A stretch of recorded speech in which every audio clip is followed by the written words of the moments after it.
À mon propre dîner d'anniversaire, ma mère a glissé à mon père, pendant que tout le monde est là, dis à ta fille aînée d'aller changer les serrures de son appartement.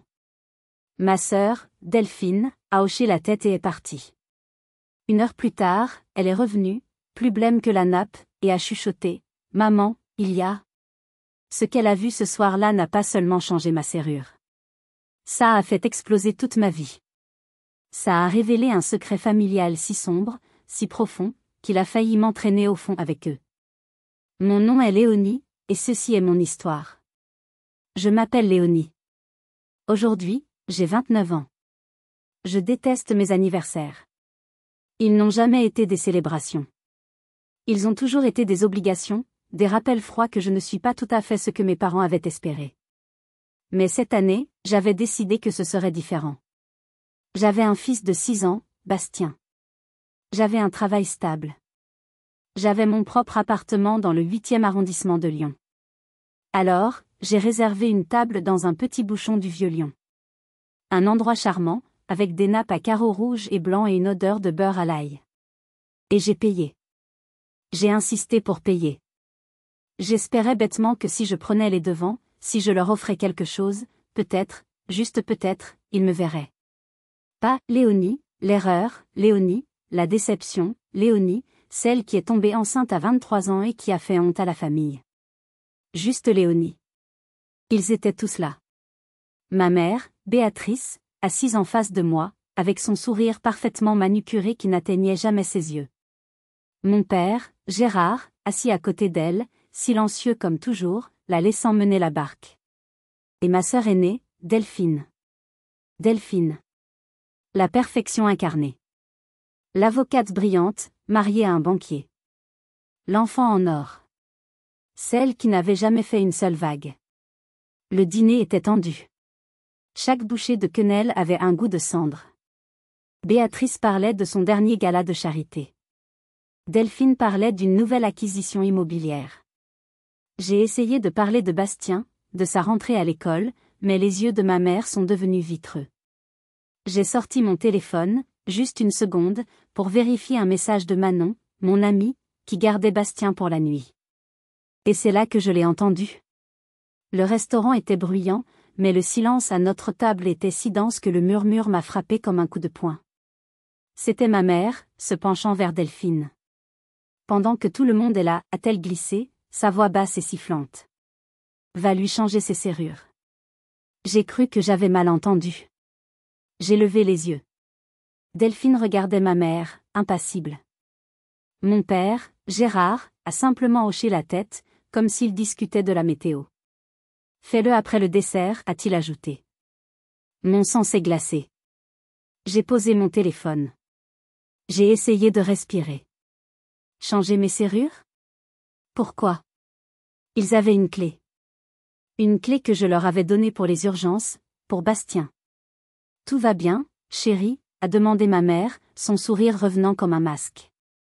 J'ai hoché la tête. Oui, maman. Parfait. La trahison de la part de Delphine m'a fait plus mal que l'ordre de ma mère. Delphine, qui savait à quel point j'avais lutté pour cet appartement, pour cette indépendance. Elle n'a même pas sourcillé. Elle n'a même pas protesté. Le serveur a apporté le gâteau.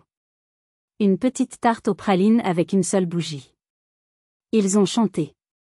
Leur voix était fausse. J'ai souri.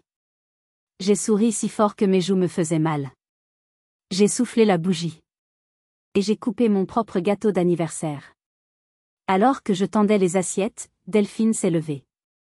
Elle a pris son sac à main et ses clés de voiture. Je dois y aller. Un imprévu au bureau. Elle n'a même pas eu la décence de me regarder dans les yeux. Ne rentre pas trop tard, ma chérie, a dit Béatrice. Je l'ai regardée sortir du restaurant. Je l'ai regardée traverser la rue pavée sous la faible lueur des lampadaires. Le goût du gâteau était amer dans ma bouche. Qu'est-ce qu'elle allait faire? Vraiment? L'heure qui a suivi a été la plus longue de ma vie. J'étais piégée. Piégée à cette table, dans ce restaurant, par les conventions sociales que ma mère vénérait. Je ne pouvais pas me lever et crier. Je ne pouvais pas la suivre. Je devais m'asseoir là, sous le regard satisfait de Béatrice, et faire semblant. Alors, Léonie, a dit ma mère en sirotant son verre de vin blanc. Ce travail, tu es sûr que c'est stable? Bastien a tout ce qu'il faut? Chaque mot était une pique déguisée. Tu n'es pas capable. Tu es une mauvaise mère. Tu vas échouer. Tout va bien, maman. Mon travail est stable. Et Bastien est très heureux. Heureux, a-t-elle répété, comme si le mot était en langue étrangère. Tant mieux. Gérard, mon père, vérifiait ses emails professionnels sur son téléphone. Il s'était retiré de cette conversation, comme il s'était retiré de ma vie il y a des années. Il était là, mais il était absent. Un fantôme en costume cher. Le mari de Delphine, lui, semblait mal à l'aise. Il n'arrêtait pas de regarder la porte. Il savait. Il devait savoir. Mais il ne dirait rien. Dans cette famille, le silence était la monnaie d'échange de la loyauté. Je regardais l'horloge murale du bouchon. 20 minutes. 40 minutes. 1 heure. Chaque minute était une torture. J'imaginais Delphine arrivant à mon appartement. J'imaginais un serrurier. J'imaginais mes affaires jetées sur le palier. Allait-il me mettre à la rue? Ce soir? Le soir de mon anniversaire? La porte du restaurant s'est ouverte, faisant tinter la petite cloche. C'était Delphine. Je l'ai vue avant qu'elle ne nous voie. Elle n'avait pas l'air triomphante. Elle n'avait pas l'air satisfaite. Elle avait l'air d'avoir vu un fantôme. Elle était pâle. Plus pâle que la nappe à carreaux blancs. Ses cheveux parfaitement coiffés étaient en désordre, collés à son front par la brune lyonnaise. Elle tremblait. Elle s'est approchée de notre table, les yeux fixés sur le sol. Béatrice s'est penchée vers elle, son sourire s'effaçant pour laisser place à une irritation glaciale. Alors, c'est fait, a-t-elle demandé, sa voix basse. Delphine a levé les yeux.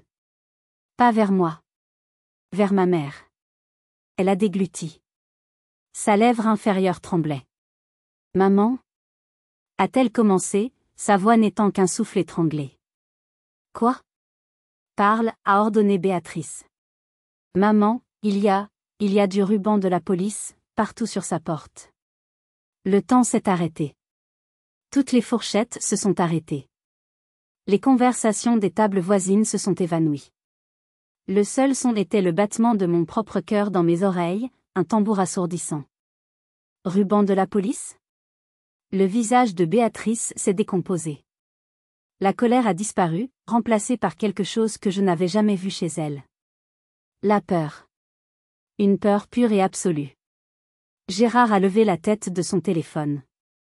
Quoi? Du ruban de la police, a répété Delphine, sa voix montant d'une octave. La porte est. Maman, la porte est défoncée. Quelqu'un est entré. Et à cet instant précis, comme dans un film d'horreur parfaitement synchronisé, mon téléphone, posé face contre table, a vibré. Il a vibré si fort qu'il a fait un bruit sec sur le bois. J'ai tendu la main, mes doigts tremblants. Je l'ai retourné. Un message. Expéditeur, préfecture de police, Lyon 8e. Avant de plonger dans ce cauchemar, avant de vous lire ce que ce message disait et ce que la police m'a appris ce soir-là, j'aimerais prendre une seconde. Je veux vous remercier d'être là, d'écouter mon histoire. C'est incroyable de penser qu'elle peut voyager si loin. Dites-moi dans les commentaires depuis quel coin du monde vous m'écoutez. Dites-moi quelle heure il est chez vous en ce moment. Savoir que je ne suis pas seule, que vous êtes là, m'aide plus que vous ne pouvez l'imaginer. Le message était court. Clinique. Madame Léonie, mon nom de famille? Ici le brigadier Dumas, commissariat du 8e. Merci de nous contacter d'urgence au sujet de votre appartement au mon adresse. Ne vous rendez pas sur place. Ne vous rendez pas sur place. J'ai relevé les yeux. Ma famille me regardait. Béatrice, avec sa peur. Delphine, avec son choc. Gérard, avec sa confusion. Ils attendaient ma réaction. Ils attendaient que je pleure, que je m'effondre. Je n'ai rien fait de tout cela. Je me suis levée. J'ai jeté ma serviette sur la table. Tu ne vas nulle part, a sifflé Béatrice, essayant de reprendre le contrôle. Je dois y aller, ai-je dit, ma voix étonnamment calme. Léonie, c'est dangereux. La police a dit. A commencé Delphine. La ferme, Delphine. Je n'avais jamais parlé comme ça à ma sœur. Son visage s'est décomposé. Je n'ai pas dit au revoir. Je n'ai pas pris mon manteau.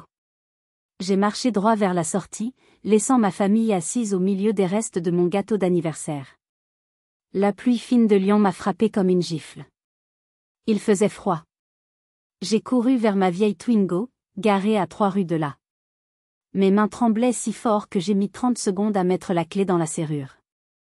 J'ai démarré, les pneus crissant sur les pavés mouillés du Vieux-Lyon. J'ai conduit comme une folle.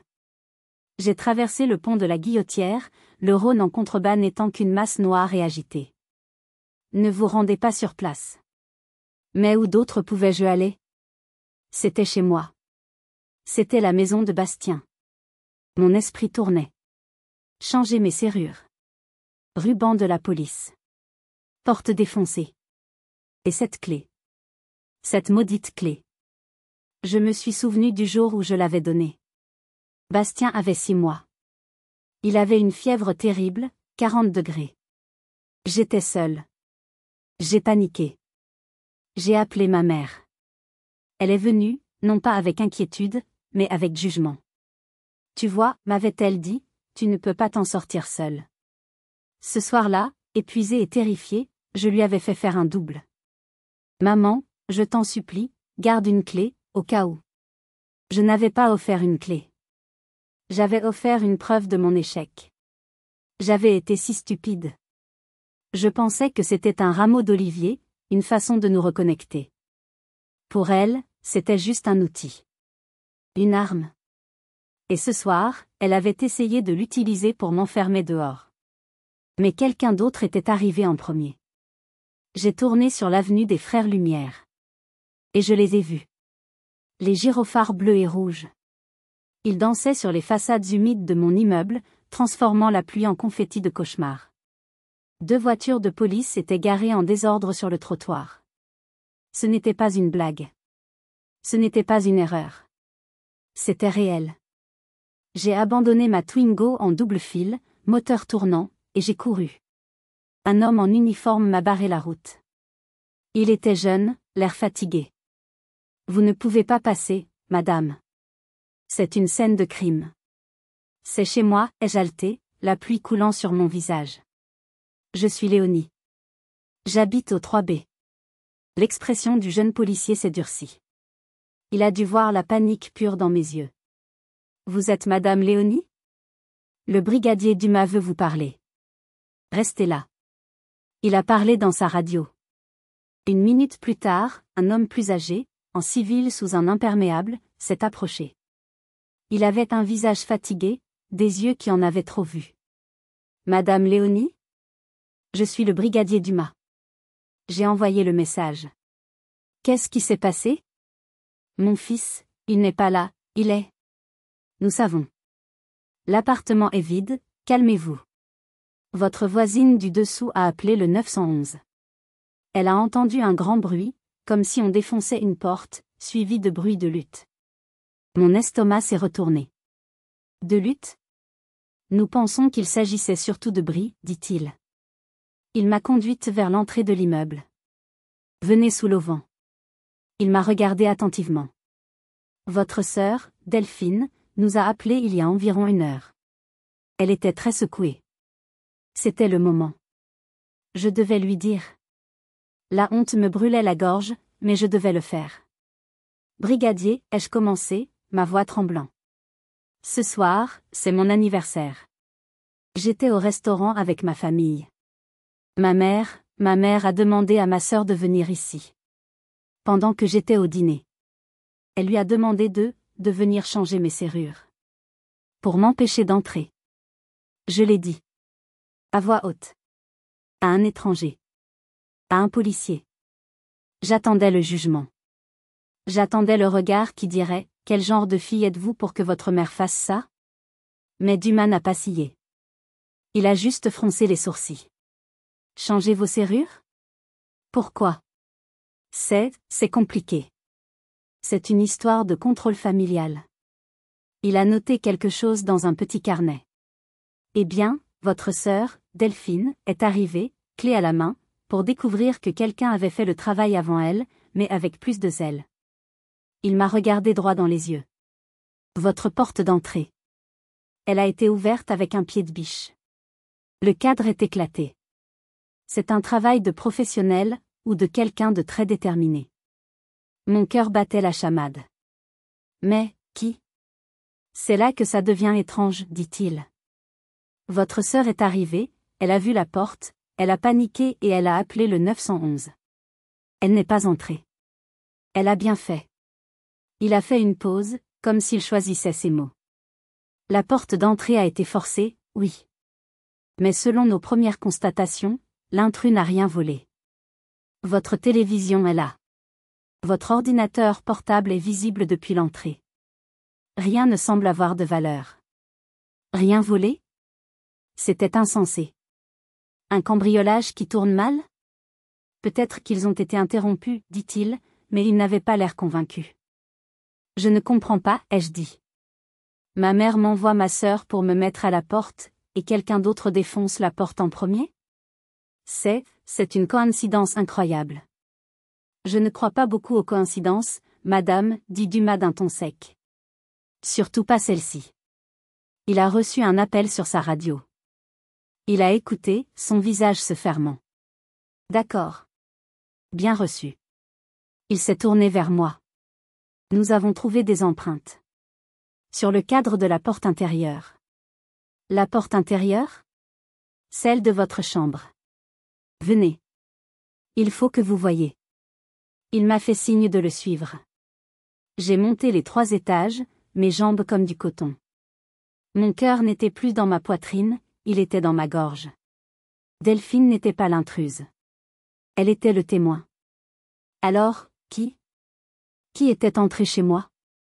Et qu'est-ce qu'il cherchait? L'odeur de mon palier, l'odeur habituelle de vieux tapis et de cire d'abeille, était maintenant mélangée à une odeur âcre. L'odeur du bois éclaté. Et de peur. Dumas m'a précédé. L'appartement 3B. Ma porte. Elle n'était plus une porte. C'était un amas de bois déchiqueté, maintenu par une seule gondole tordue. Le cadre en bois était fendu en 2. Mon Dieu, ai-je murmuré. Restez derrière moi, dit Dumas. Il a allumé la lumière de l'entrée. Mon petit salon était là. Intact. Le canapé gris. La petite télévision que j'avais achetée d'occasion. L'ordinateur portable de mon travail, posé sur la table basse. Tout était là. Vous voyez, dit Dumas. Ce n'est pas un cambriolage classique. Le vol n'était pas le motif. Je l'ai suivi dans le petit couloir. La porte des toilettes était ouverte. La porte de la salle de bain aussi. Et puis, il y avait la porte de ma chambre. Elle avait subi le même sort que la porte d'entrée, mais avec plus de violence. Le bois était fendu. La poignée avait été arrachée. Quelqu'un avait utilisé un pied de biche pour la forcer. Mais, pourquoi, ai-je demandé, ma voix tremblante. La porte d'entrée était déjà ouverte. Pourquoi défoncer celle-ci? C'est ce que nous essayons de comprendre, dit Dumas. Peut-être qu'elle était verrouillée de l'intérieur? Je ne verrouille jamais ma chambre. Jamais. Mon cœur battait à tout rompre. Pourquoi ma chambre? Qu'est-ce qu'il y avait là-dedans? Mes bijoux? Mes papiers? Dumas a poussé le bois éclaté. La pièce était sombre. Il a trouvé l'interrupteur. J'ai poussé un cri étouffé. Il n'avait pas retourné la pièce. Il n'avait pas vidé les tiroirs. Il n'avait pas jeté le matelas par terre. Il avait fait pire. C'était une violation. Une profanation psychologique. Il n'avait pas volé mes quelques bijoux de famille, posés dans une coupelle sur la commode. Il n'avait pas pris l'argent liquide que je gardais dans une enveloppe. Il avait retourné les photos. Toutes les photos. Une par une. La photo de Bastien le jour de sa rentrée en grande section, son sourire édenté, face contre le bois de la commode. La photo de moi, le tenant à la maternité, épuisée mais heureuse, face contre le bois. La photo de nous deux au parc de la Tête d'Or, Bastien sur mes épaules, face contre le bois. Chaque cadre, chaque souvenir, avait été touché, soulevé, et délibérément retourné. Quel genre de monstre fait ça, ai-je suffoqué, m'appuyant contre le mur. C'était un message. Un message clair. Je sais ce qui compte pour toi. Je peux y toucher quand je veux. Ce n'était pas un vol, ai-je dit à Dumas, qui regardait la scène avec un dégoût professionnel. C'était une invasion. En effet, dit-il. Et l'intrus nous a laissé quelque chose d'autre. Il a pointé du doigt ma table de chevet. À côté de ma lampe et de mon livre, il y avait quelque chose qui n'était pas à moi. Une seule enveloppe blanche. Elle était posée là, parfaitement alignée avec le bord de la table. Mon nom n'était pas dessus. J'ai reculé. Je ne veux pas la toucher. N'y touchez pas, dit Dumas. Il sortit une paire de gants en latex de sa poche, les enfila, et prit délicatement l'enveloppe par les coins. Elle n'était pas scellée. Il a glissé 2 doigts à l'intérieur et en a sorti un seul morceau de papier blanc, plié en 2. Il l'a déplié. C'était un message. Imprimé. Pas manuscrit. Une seule phrase. Dumas me l'a lu à voix haute. Sa voix grave a fait résonner les mots dans la pièce violée. Dis à ta mère que la vérité retrouve toujours son chemin. Je suis resté figé. Le sang dans mes veines semblait s'être transformé en glace. Dis à ta mère que la vérité retrouve toujours son chemin. Je l'ai répété, encore et encore, dans ma tête. Ce n'était pas pour moi. Ce n'était pas un cambrioleur au hasard. Ce n'était pas un ex-petit ami. C'était un message pour Béatrice.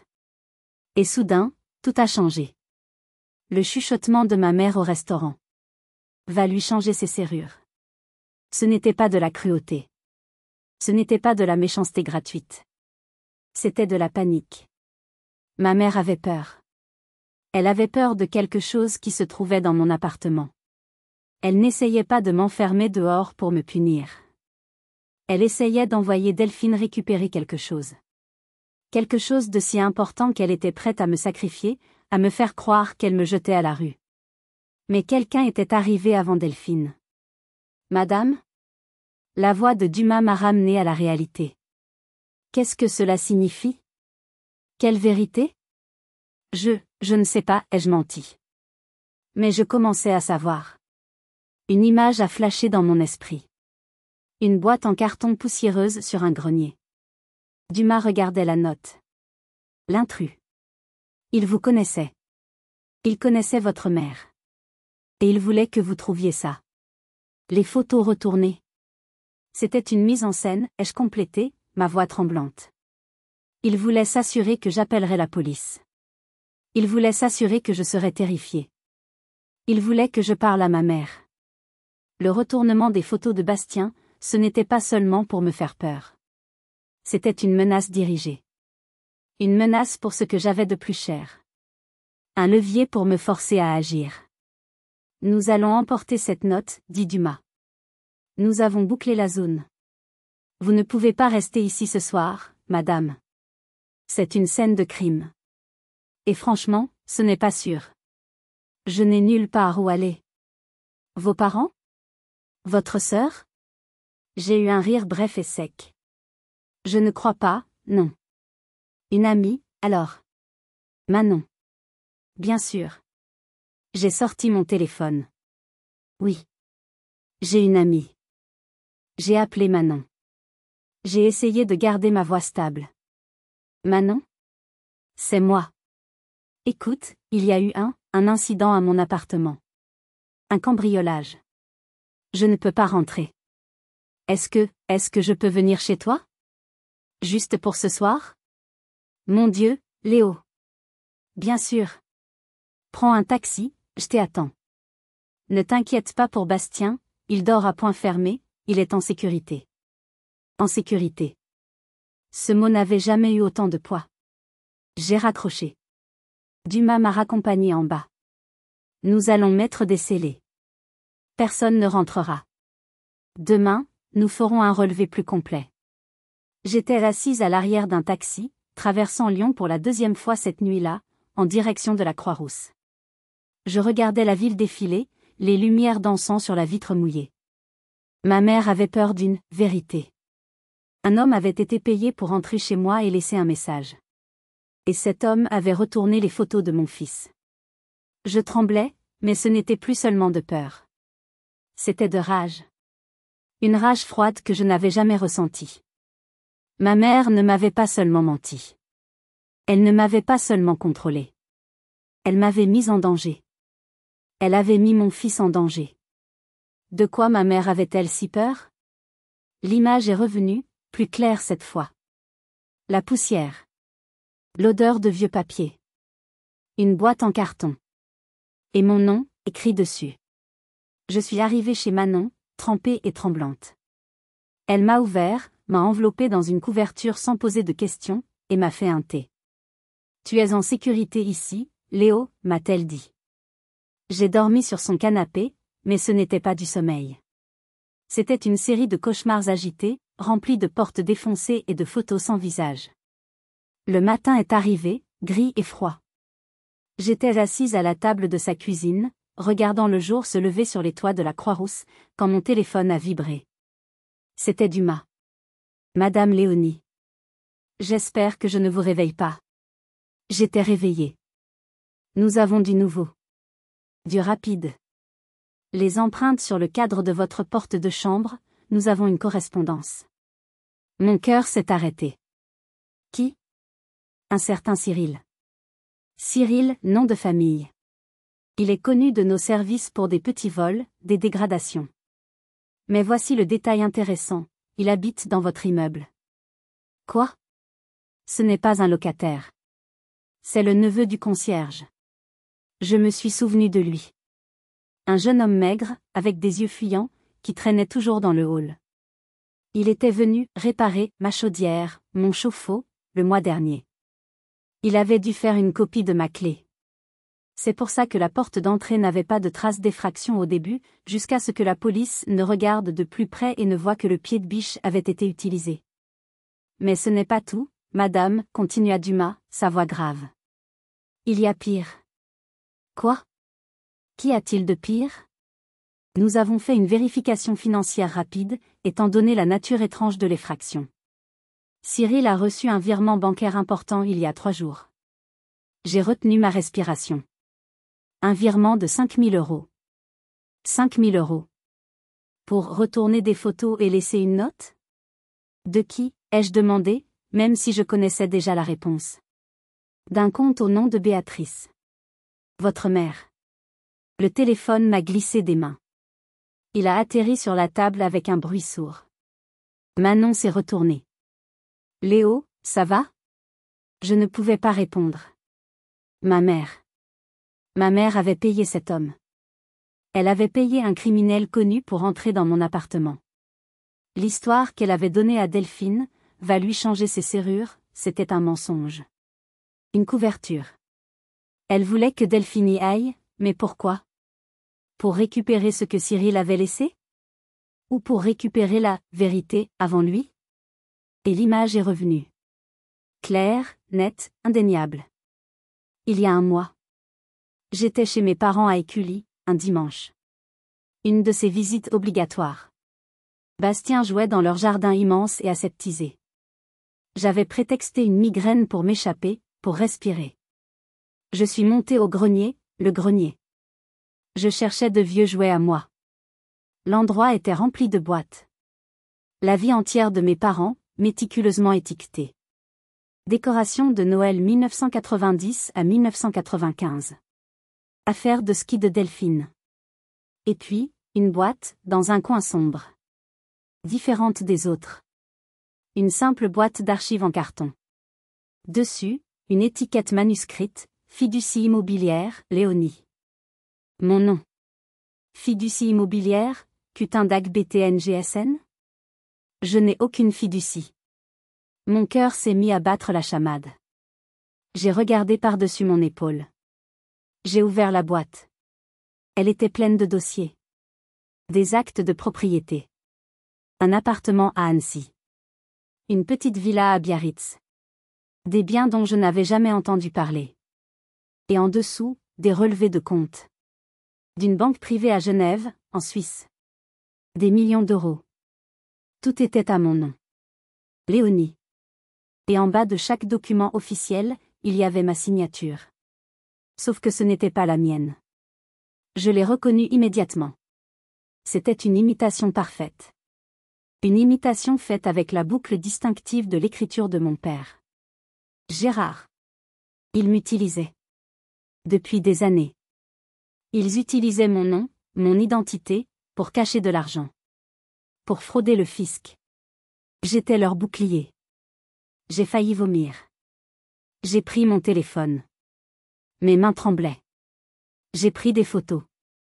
De chaque page. De chaque signature. De chaque numéro de compte. Et puis, j'ai fait quelque chose d'encore plus audacieux. J'ai pris le dossier principal. Celui intitulé « Contrat de fiducie original ». Je l'ai glissé sous mon pull, mon cœur menaçant de sortir de ma poitrine. J'ai remis la boîte à sa place. Je suis redescendu. J'ai souri à ma mère. Et je suis parti, avec la preuve de leur crime contre mon cœur. J'étais assise dans la cuisine de Manon. Je comprenais tout. Ils savaient. D'une manière ou d'une autre, ils avaient découvert que j'avais pris le dossier. Et Béatrice avait engagé cet homme, Cyril, pour le récupérer. Pour me faire taire. Léo, tu es blanche comme un linge. Assieds-toi. Manon m'a forcé à m'asseoir. Ma mère? Ai-je réussi à articuler? Elle a payé ce type. Le type qui est entré chez moi. Elle l'a payé. Le visage de Manon s'est durci. Quoi? Mais, pourquoi? Pour récupérer quelque chose. Des documents. Manon, je crois que mes parents sont des criminels. Des fraudeurs. Et ils m'utilisent. Je lui ai tout raconté. Le grenier. Les comptes en Suisse. La signature falsifiée. Mon Dieu, Léo. Elle a envoyé Delphine pour me mentir, pour créer un alibi, mais c'était pour récupérer ses papiers. Et ce Cyril, il a dû les doubler. Il a pris l'argent, mais au lieu de leur donner les papiers, il a laissé cette note. Il les fait chanter. Et il m'utilise moi, et Bastien, comme levier. J'étais terrifiée. J'étais prise entre un criminel qui me menaçait et une mère qui m'avait trahi. Tu dois rester ici, dit Manon. Tu n'es pas en sécurité. Mais je savais que Béatrice n'allait pas en rester là. Si elle était assez paniquée pour engager un homme de main, elle était assez paniquée pour venir me chercher. Elle n'a pas déçu. Ce soir-là. Nous étions en train de dîner, des pâtes au pesto, la nourriture la plus simple du monde. Bastien dormait chez les parents de Manon, de l'autre côté de la ville. J'étais en sécurité. L'interphone a sonné. Un long buzz strident, agressif. Manon a regardé par la fenêtre de sa cuisine, qui donnait sur la rue. Son souffle s'est coupé. Léonie, c'est ta mère. Je l'ai rejointe. En bas, sous un lampadaire, dans la pluie fine, se tenait Béatrice. Elle n'avait pas de parapluie. Ses cheveux d'habitude impeccables étaient plaqués sur son crâne. Elle avait l'air d'une furie. Elle a levé les yeux et m'a vue à la fenêtre. Léonie. Sa voix a déchiré le calme de la rue de la Croix-Rousse. Ce n'était pas la voix contrôlée de la grande dame lyonnaise. C'était un hurlement. Sors d'ici. Sors immédiatement. Ne bouge pas, m'a dit Manon. Léonie. Ne mêle pas tes amis sales à nos affaires de famille. Amis sales. Manon a ouvert la fenêtre. Partez, madame. Ou j'appelle la police, a-t-elle crié. Le visage de Béatrice s'est tordu de rage. Elle a pointé un doigt accusateur vers Manon. Vous. Je connais votre nom. Manon, nom de famille. Je sais où vous travaillez. Vous n'avez aucune idée de qui nous sommes. Je peux ruiner votre petite vie d'un claquement de doigts. Mon sang s'est glacé. Elle menaçait ma seule amie. Puis, Béatrice a reporté son attention sur moi. Ses yeux étaient fous. Tu vas le regretter, Léonie. Tu m'entends? Pense à Bastien. Pense à ce qui pourrait lui arriver si tu continues. C'était le moment. Le moment où la peur s'est brisée et s'est transformée en quelque chose d'autre. Quelque chose de dur. De froid. De la colère. Que auriez-vous fait à ma place? Quand la personne qui est censée vous protéger plus que tout au monde menace non seulement votre enfant, mais aussi la seule amie qui vous reste. Auriez-vous cédé? Auriez-vous abandonné pour protéger tout le monde? Dites-le moi dans les commentaires. J'ai vraiment besoin de savoir si j'ai bien fait. Appelle la police, Manon, ai-je dit, ma voix basse. Mais alors que Manon prenait son téléphone, Béatrice a semblé se rendre compte de ce qu'elle faisait. Elle a jeté un dernier regard haineux vers ma fenêtre, a rajusté son manteau trempé, et a disparu dans la nuit. Elle n'essayait plus de me contrôler. Elle essayait de m'isoler. De me briser. Mais elle venait de faire une erreur. Elle venait de me donner une raison de me battre. Elle est folle, dit Manon en fermant la fenêtre, les mains tremblantes. Elle est complètement folle. Non, ai-je dit, la réalisation me frappant avec une clarté terrible. Elle n'est pas folle. Elle est désespérée. Et une personne désespérée est dangereuse. Je savais ce que je devais faire. Je ne pouvais plus me cacher. Je ne pouvais pas laisser Manon ou Bastien être des dommages collatéraux. Je devais obtenir des preuves. Des preuves que Dumas pourrait utiliser. J'ai attendu le lendemain. J'ai pris un jour de congé. J'ai fait changer les serrures de mon appartement cette fois pour de bon, par un serrurier à moi. L'appartement était propre. La police avait fini. Mais il était froid. Vide. Je savais qu'elle ne répondrait pas si j'appelais de mon numéro. J'ai utilisé un téléphone public. Il faut qu'on parle, lui ai-je dit quand elle a décroché. Léonie. Où es-tu?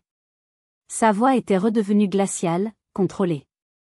La furie de la veille avait disparu. Chez moi. Viens. Seule. J'ai raccroché avant qu'elle ne puisse répondre. 1 heure plus tard, elle était là. J'avais préparé mon téléphone, posé sur le comptoir de la cuisine, l'application dictaphone en marche. Elle est entrée. Elle a jeté un regard dédaigneux à ma nouvelle serrure. Tu as changé les serrures. Quelle initiative. Pourquoi as-tu fait ça, maman? Je ne sais pas de quoi tu parles. Ne me mens plus. J'ai parlé à la police. J'ai vu la note. Je sais pour Cyril.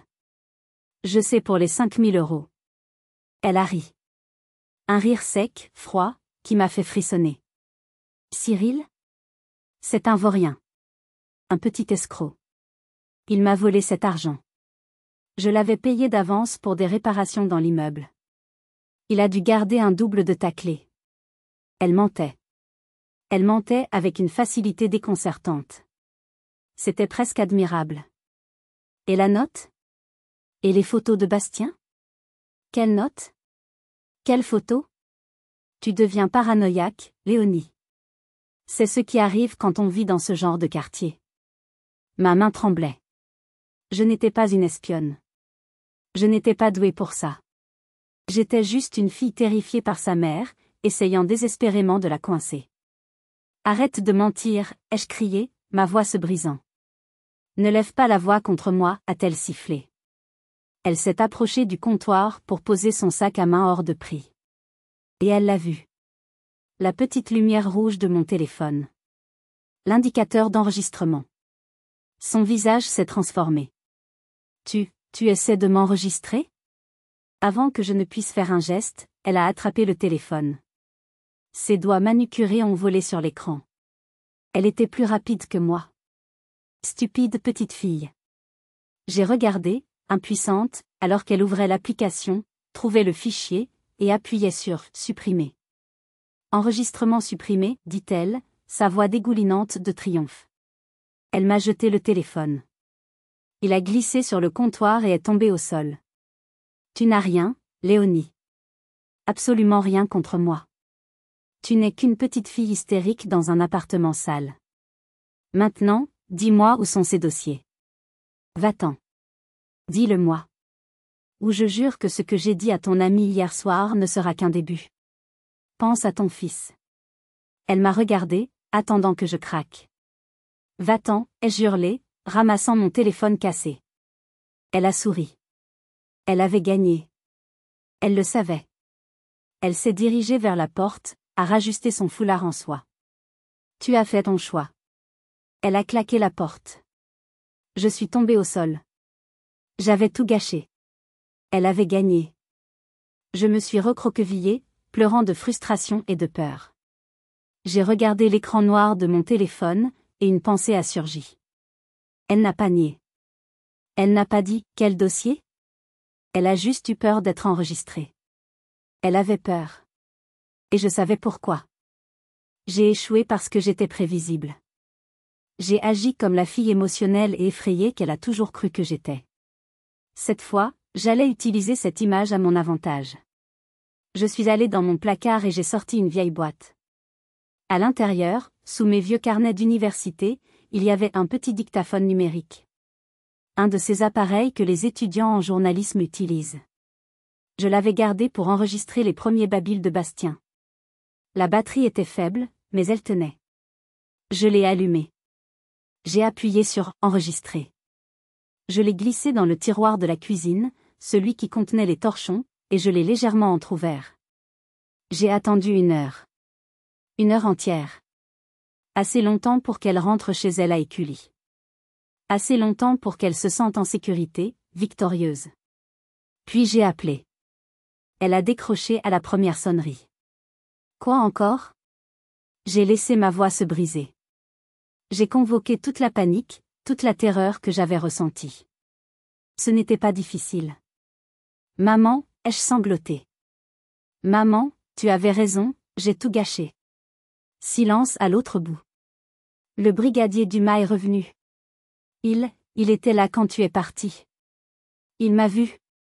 Il parle de fraude fiscale, il pense que je suis complice. Ils ont dit que parce que je t'ai parlé, je suis complice. Calme-toi.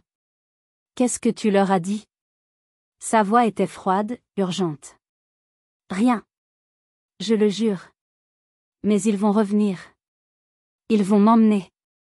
Maman, ils ont dit qu'ils allaient appeler les services sociaux pour Bastien. C'était là pas. 10 secondes de silence assourdissant. N'implique personne, a-t-elle sifflé. Ne parle à personne. J'arrive. Elle a raccroché. J'ai regardé le tiroir de la cuisine. J'ai prié. 40 minutes plus tard.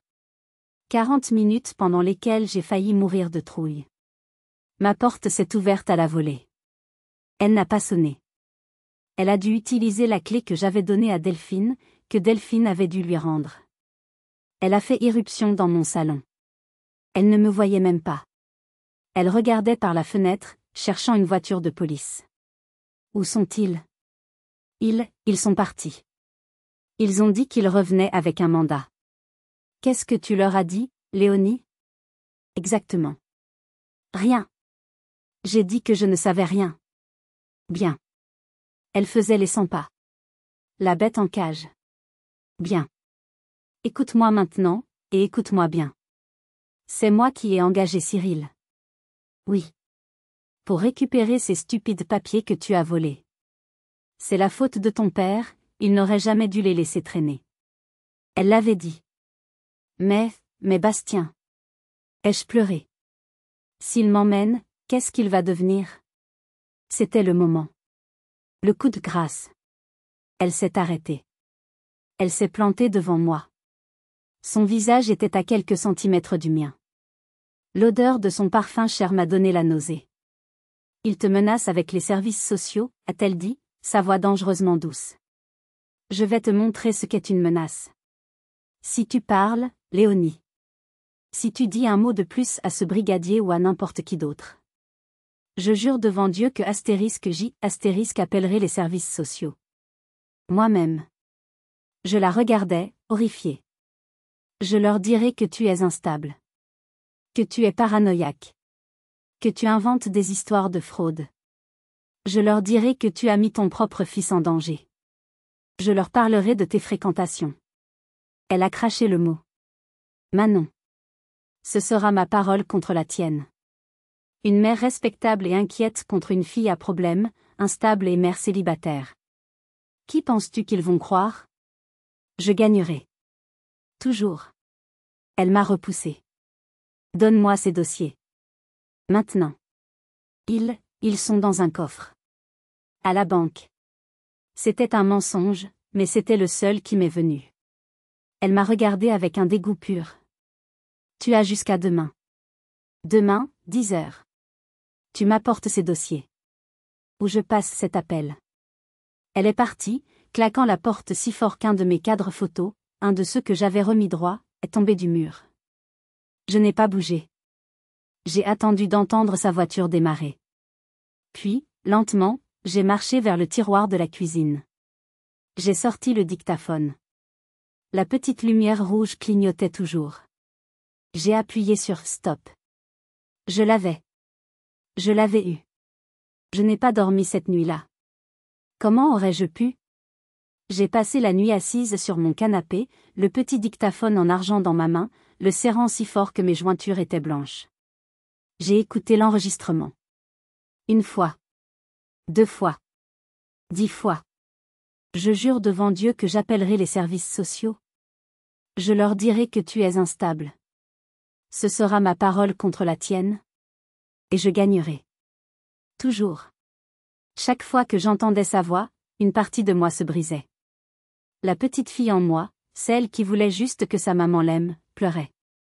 Mais la femme en moi, la mère de Bastien, elle durcissait. Elle avait menacé mon fils. Elle avait utilisé mon amour le plus pur comme une arme de chantage. C'était impardonnable. À l'aube, ma décision était prise. Je ne suis pas allée à la banque. J'ai pris une douche. Je me suis habillée. J'ai mis le dictaphone dans la poche de mon manteau. J'ai pris le dossier original, celui que j'avais volé dans le grenier, et je l'ai mis dans mon sac. J'ai ajouté la clé USB contenant toutes les photos des autres documents. Et j'ai pris l'enveloppe blanche que Cyril avait laissée. La note. Mon arsenal. Je n'ai pas conduit. J'ai pris le tram. J'avais besoin de l'anonymat de la foule. Je suis arrivé à l'hôtel de police du 3e arrondissement. Le bâtiment était gris et intimidant. Je suis ici pour voir le brigadier Dumas. C'est urgent. Mon nom est Léonie. On m'a fait asseoir sur un banc en plastique dur. 10 minutes plus tard, Dumas est apparu. Il avait l'air de ne pas avoir dormi non plus. Madame Léonie. Qu'est-ce qu'il y a? Votre mère? Elle est venue me voir hier soir, ai-je dit, ma voix plate. Il m'a emmené dans la même salle d'interrogatoire sans fenêtre. L'odeur de café froid et de désinfectant était étouffante. Vous avez d'autres informations? Je me suis assise. J'ai posé mon sac sur la table. J'ai sorti le dossier. Fiducie immobilière, Léonie. Je l'ai fait glisser vers lui. Ses yeux se sont écarquillés en lisant la première page. Ce sont les originaux? Oui. Avec la signature falsifiée de mon père. J'ai sorti la clé USB. Ce sont les photos de tout le reste. Les comptes en Suisse. J'ai sorti la note de Cyril. C'est la note qu'il a laissée. Et enfin, j'ai sorti le dictaphone. Et ça, c'est ma mère qui est revenue hier soir. Après mon échec pour l'enregistrer avec mon téléphone. J'ai appuyé sur « Play ». Nous sommes restés assis en silence. La seule chose dans la pièce était la voix de Béatrice. Sa voix, claire comme du cristal, avouant tout. L'embauche de Cyril. Le vol des dossiers. Et puis, la menace. Je jure devant Dieu que j'appellerai les services sociaux. Quand la voix s'est arrêtée, Dumas a fermé les yeux. Il est resté comme ça une bonne minute. Il ne bougeait pas. Finalement, il a levé les yeux vers moi. Son regard n'était plus celui d'un flic. C'était celui d'un père. Madame, a-t-il commencé, sa voix rauque. Ce que vous venez de subir, c'est monstrueux. Il a repris son souffle, redevenant professionnel. Mais ce que vous venez de nous donner, c'est complet. Il s'est levé. Fraude fiscale. Vol d'identité. Faux et usage de faux. Et maintenant, extorsion, chantage, et subornation de témoins. Qu'est-ce qui va se passer? Ce qui va se passer, dit-il, c'est que je vais transmettre ceci au procureur de la République immédiatement. Vous êtes la victime ici, Léonie. De bout en bout. Vous êtes protégée. En sortant du commissariat, l'air frais de Lyon m'a semblé différent. Le soleil perçait à travers les nuages gris. J'ai pris la plus grande inspiration de ma vie. C'était comme si je venais d'expirer 29 ans de poison. Mais je savais que le plus dur restait à venir. La bombe était armée. Il ne restait plus qu'à attendre l'explosion. L'attente a été la pire partie. 3 semaines. 3 semaines de silence absolu. Chaque fois que mon téléphone sonnait, mon cœur menaçait d'exploser. Chaque fois que quelqu'un frappait à ma porte, je sursautais. Je m'attendais à voir Béatrice. Ou Gérard. Ou Delphine. Je m'attendais à des cris, à des menaces. Mais il n'y avait rien. Ils devaient savoir. Leurs avocats avaient dû être contactés. Le silence n'était pas de l'ignorance. C'était la préparation d'une guerre. J'ai continué à vivre. J'allais travailler. Je récupérais Bastien. Je lui lisais des histoires. Je faisais semblant que tout était normal. Mais sous la surface, une bombe à retardement faisait tic-tac. L'explosion a eu lieu un mardi matin. J'étais à mon bureau, en train de finaliser un rapport. Mon téléphone a vibré. Une notification d'actualité. De l'application Le Progrès, le journal local de Lyon. J'ai cliqué. La photo était énorme. C'étaient mes parents, souriant, à un gala de charité l'année dernière. Le titre, un couple de notables lyonnais inculpés pour fraude fiscale à grande échelle. Et le sous-titre, qui m'a fait l'effet d'un coup de poignard, leur fille, mère célibataire, signalée comme victime et témoin clé. Mère célibataire. Ils n'avaient pas pu s'en empêcher. Même dans le titre, j'étais définie par mon échec à leurs yeux. Mon bureau est devenu silencieux. Je pouvais sentir les regards. J'ai levé les yeux. Mes collègues me regardaient par-dessus leurs écrans. Mon téléphone de bureau a sonné. C'étaient les ressources humaines. Léonie? Pouvez-vous venir dans mon bureau, s'il vous plaît? Je m'y suis rendue. Ma boss, une femme d'habitude très dure, avait l'air gentille. Léonie, je viens de lire l'article. Nous voulions juste vous dire que nous sommes avec vous à 100%. L'article dit que vous êtes la victime. Prenez votre journée. Prenez le reste de la semaine s'il le faut. Votre poste est en sécurité. J'ai failli pleurer de soulagement. Mais la journée n'était pas finie. Les amis de la famille, les gens qui m'avaient vu grandir, qui m'embrassaient à Noël, se sont évaporés. Comme s'ils n'avaient jamais existé. Et puis, le soir, j'ai reçu le message que je redoutais le plus. Pas de ma mère. Pas de mon père. De Delphine. Ce n'était pas un appel. Juste un texte. Tu as tout ruiné. Tu as détruit papa. Tu as détruit la famille. Tu as détruit mon héritage. J'espère que tu es fier. Ne m'appelle plus jamais. Mon héritage. Je l'ai lu. Et relu. Ce n'était même pas à propos de la famille. Ce n'était pas « tu as blessé papa ». C'était « tu as détruit l'argent ». L'argent sale que Gérard avait caché sous mon nom. L'argent dont elle pensait hériter. J'ai regardé le message. Je n'ai pas ressenti de colère. Je n'ai pas ressenti de tristesse. J'ai ressenti une sorte de pitié froide. Et de dégoût. J'ai effacé le message. J'ai bloqué son numéro. Ce jour-là, j'ai perdu la seule famille que je pensais avoir. Je n'avais plus de mère, plus de père, plus de sœur. La question était, qu'est-ce qui allait se passer maintenant? Allais-je m'effondrer? Ou allais-je enfin commencer à vivre? 6 mois ont passé. 6 mois durant lesquels le silence est devenu mon allié. La tempête médiatique s'est calmée. La justice a suivi son cours, lente et implacable. Je n'ai pas assisté au procès. Je n'en avais pas besoin. J'avais fait ma déposition.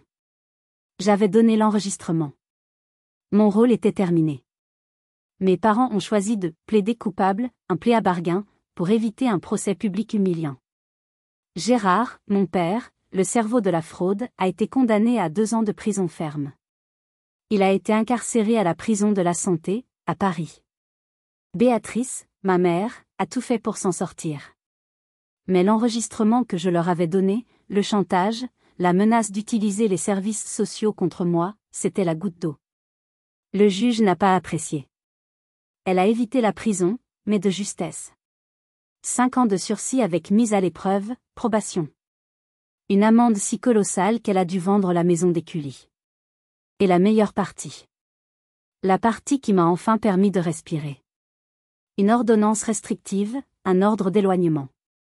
Il lui était formellement interdit de me contacter, moi ou Bastien, sous peine de révocation immédiate de son sursis.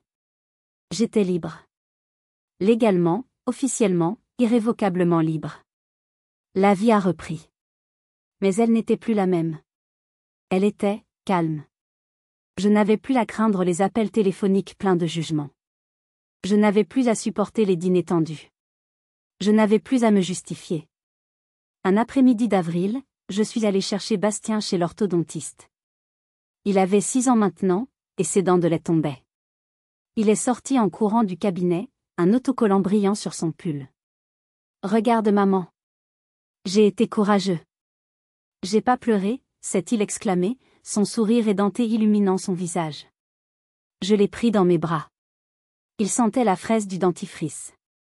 Je sais, mon cœur. Tu es le garçon le plus courageux que je connaisse. Je l'ai serré fort. Et j'ai murmuré dans ses cheveux, pour que lui seul entende, moi aussi, mon amour. Moi aussi.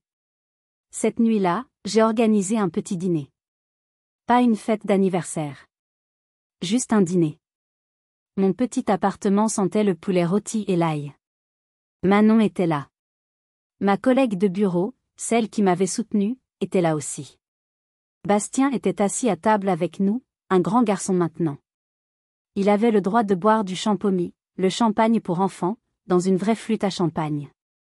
C'était si différent du bouchon 6 mois plus tôt. Personne ne chuchotait. Personne ne mentait. Manon a levé son verre. Je veux porter un toast. Nous nous sommes tus. Bastien a fièrement levé sa flûte. À la liberté, a dit Manon, ses yeux brillants. À la liberté, a répété ma collègue. J'ai levé le mien. Et à ne jamais, jamais s'excuser de s'être protégé. Nous avons trinqué. Pour la première fois de ma vie, assise dans mon petit 2 pièces de Lyon, avec mon fils bâillant à table et ma meilleure amie à mes côtés, je me sentais à ma place. Je n'étais plus l'erreur de la famille. Je n'étais plus la fille à problème. J'étais le point de départ. La fondatrice de ma propre famille. J'étais presque tièrement libre. Il ne restait qu'une seule chose à faire. Le lendemain matin était un samedi. Le soleil entrait à flots par la fenêtre de ma cuisine. C'était un de ces matins parfaits à Lyon où le ciel est si bleu qu'il semble presque faux. Bastien dormait encore. Je me suis fait un café. J'ai savouré le silence. Ce n'était plus un silence menaçant. C'était un silence paisible. Il y avait une dernière chose à faire. Je suis allée dans ma chambre. J'ai ouvert mon placard. Loin derrière mes manteaux d'hiver, scotchés au mur du fond, il y avait un dossier. Le dossier original. Fiducie immobilière, Léonie. Je l'avais gardé. J'avais donné à la police des copies certifiées conformes, mais j'avais gardé l'original. C'était ma police d'assurance. Ma petite peur secrète. Et s'ils sortaient? Et s'ils essayaient encore? J'avais gardé cette preuve, juste au cas où. Je l'ai décollée du mur. J'ai regardé la signature falsifiée de mon père. Je n'avais plus peur. Je n'en avais plus besoin. Mon avenir n'allait pas être défini par leurs crimes. Il allait être défini par mes choix. J'ai pris une grande enveloppe jaune de la poste. J'y ai glissé le dossier. Je l'ai scellé. Sur le devant, j'ai écrit l'adresse, procureur de la République de Lyon, greffe civile. Pas de note. Pas d'explication. Juste la vérité. Ce n'était pas pour me venger. Ce n'était pas pour leur faire plus de mal. C'était pour lâcher prise. Pour me libérer de la dernière pièce de leur péché que je tenais encore. J'ai mis mes chaussures. J'ai quitté mon appartement. L'air du matin était frais et pur. J'ai marché jusqu'à la boîte aux lettres jaunes au coin de ma rue. J'ai tenu l'enveloppe au-dessus de la fente. C'est fini, ai-je murmuré. Je l'ai lâchée. J'ai entendu le flomp sourd lorsqu'elle a atterri au fond de la boîte. J'ai fait demi-tour et je suis rentrée chez moi. Je me sentais plus légère que je ne l'avais jamais été. Quand je suis rentrée, Bastien était réveillé. Il était assis à la table de la cuisine, ses cheveux en bataille, se frottant les yeux. « Bonjour, ma marmotte. »« Maman » a-t-il bâillé. « On peut faire des crêpes ?» Je suis allée au frigo. J'ai sorti les œufs, la farine et le lait. Et j'ai ressenti une joie si simple, si pure, qu'elle m'a presque fait pleurer. La joie d'un samedi matin normal. Une chose que je n'avais jamais vraiment eue. Une chose pour laquelle je m'étais battue si durement pour mon fils. Bien sûr, mon cœur. Avec des pépites de chocolat ? Il m'a fait son plus beau sourire édenté. Toujours. Pour la première fois de ma vie, mon monde était propre. Il n'était pas construit sur des secrets. Il n'était pas construit sur la peur. Il était construit sur des crêpes au chocolat. Et vous ? Mon histoire est extrême, je le sais. Mais peut-être qu'elle résonne en vous. Avez-vous déjà dû choisir entre votre famille et la vérité ? Avez-vous déjà dû vous battre contre ceux qui étaient censés vous protéger ? Si vous avez vécu quelque chose de similaire, si vous avez dû couper les ponts avec un membre de votre famille toxique pour vous sauver ou sauver vos enfants, partagez votre expérience dans les commentaires ci-dessous. Nous ne sommes pas seuls. Merci de m'avoir écouté.